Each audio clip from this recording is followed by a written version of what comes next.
Support comes from the Missouri Forest Products Association, providing more than 41,000 jobs in the production of wood pallets, railroad ties, white oak barrels, hardwood floors, and more. Details at choosewood.com.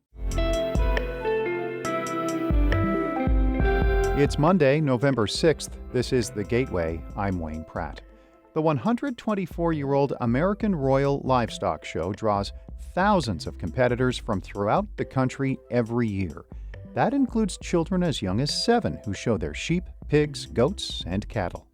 I feel pretty nervous and I have butterflies in my tummy, but as soon as I step in the ring, I feel like I'm home. We will report on what it's like for youth to take part in one of the largest livestock shows in the nation in just a few minutes.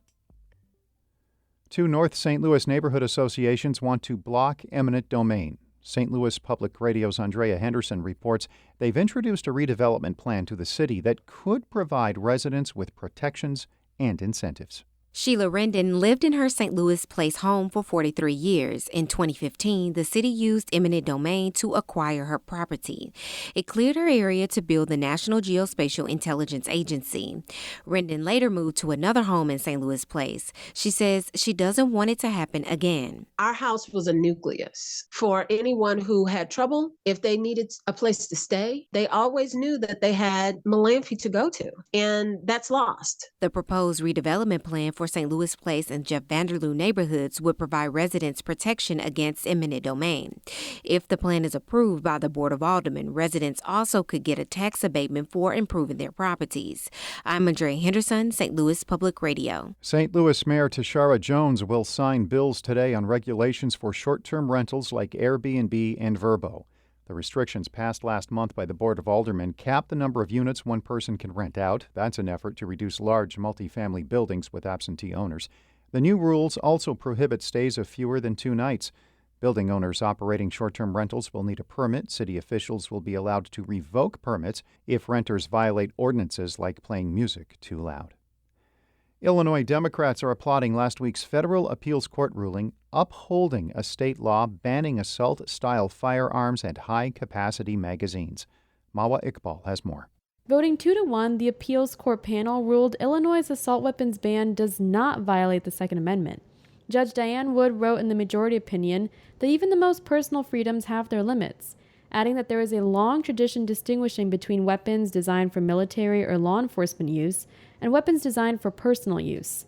The law passed in the wake of the 2022 mass shooting at the Highland Park 4th of July parade that killed 7 people and injured dozens more. Governor J.B. Pritzker praised the ruling, saying it's now time for Congress to ban assault weapons nationwide. Gun rights advocates say they'll appeal. I'm Mawa Iqbal. A St. Charles County native has received a Purple Heart for an injury he sustained in Afghanistan. St. Louis Public Radio's Jonathan Ahl reports on how the award is a symbol of the Army's changing attitudes on brain injuries. Staff Sergeant Ryan Johnson was only 350 feet from an improvised explosive device detonation during a Taliban attack 4 years ago. After a few days, he was diagnosed with a traumatic brain injury and started a 10-month process of rehabilitation and therapy. Johnson says the Army has moved past the stigma that wounds need to be visible. For them to have all of these tests in place and just to look for those invisible wounds just says a lot about the direction of where they're going and like how big it is. Johnson is currently stationed at Fort Leonard Wood in Missouri's Ozarks and received the Purple Heart at a ceremony in front of friends and family on Friday. In Rolla, I'm Jonathan Ahl, St. Louis Public Radio. The U.S. Department of Agriculture has finalized a standard for organic livestock production. The new rule strengthens requirements that previously left wiggle room for how much space and outdoor access the animals should have. Russ Kramer is a hog farmer in central Missouri. He says the new rule should keep larger companies from profiting from organics' higher prices if they don't provide the proper conditions. I think this adds a whole new layer of integrity, and as long as it's enforced, I think it levels the playing field. An amendment filed in Washington could make it difficult to enforce the new standard.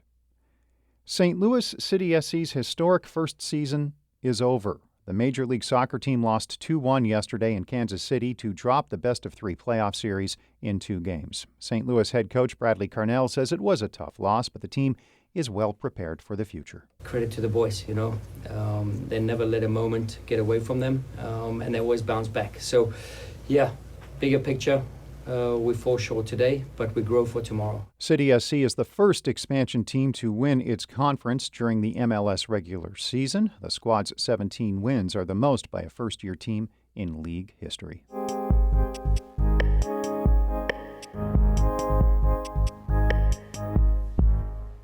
More than 4,000 head of cattle, sheep, pigs, and goats were shown at the American Royal Livestock Show over the last few weeks. The Kansas City event dates all the way back to 1899. This year, exhibitors as young as 7 traveled from all over the country to compete.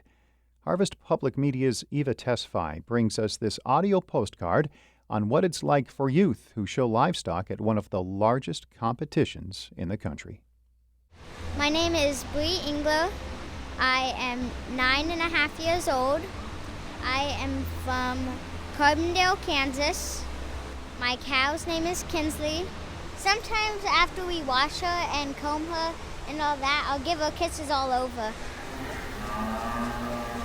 I am going to enter Kinsley in showmanship. I feel pretty nervous and I have butterflies in my tummy, but as soon as I step in the ring, I feel like I'm home. Because when I'm in the ring with my cow, they just calm down and it's my happy place. There's a lot of lambs. The lambs are in some cages, some are asleep. There's a lot of blow dryers, a lot of stuff going on. My name is Andre Carter. I'm from Perkins, Oklahoma. I'm 10 years old, and this is my lamb, B-Dub. He's a sheep. I like him a lot, and he's a pretty good lamb.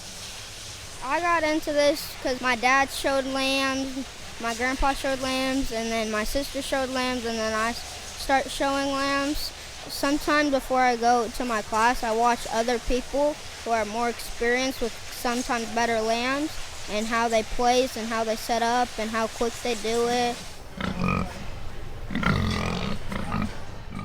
My name is Riley Stuker from Lee County, Iowa, the very southeast tip, and I'm 18. So when we come to these shows, we class our pigs when we show them by weight. And so behind me is a scale, and I'm weighing my pig. It's more than just learning how to care for livestock. It's learning how to communicate with people and how to deal with, one of the biggest things I've learned is dealing with your losses, because the main thing we're doing here is trying to win a show, but you win way less shows than you'll ever lose, I guess. I sacrificed basically everything I had, and I gave up all my sports and everything for this, so it's something that I really enjoy and hope to make something out of. My name's Catalina Cutshaw. I'm from Lewisburg, Kansas, and I'm 15. This is Little Dale. I'm about to go in the holding pen so I can show. I'm kind of nervous. My grandma just got here, so I'm excited because she drove all the way up here to watch me. She just gave me a coin for luck. Good girl. An angel. It's a little angel. Results of class number 3 of pig goat. In 10th place, Mason Flory from Kansas. I'm Allison Throckmorton. I'm 8 and I'm from San Antonio. This is Tornado. He's named Tornado because Kansas City sometimes has tornadoes. I think it's fun having sheep because once you get to train him, he's not so crazy. I feed him, water him, make sure he's good, exercise him, and that's almost all I do with him. I got 6. Everything was pretty good. He didn't jump, he walked all the time, so I think that's good.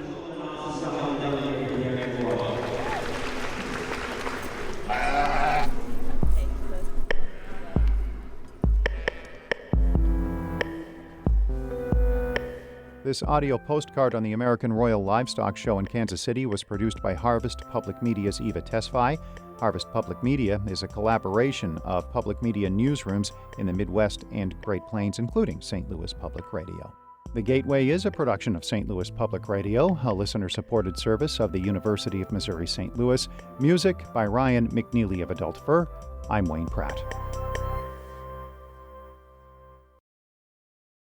Support comes from Missouri Forest Products Association, committed to sustainable and sound conservation of the state's forests, which support more than 41,000 Missouri jobs, resulting in a $10 billion industry. ChooseWood.com.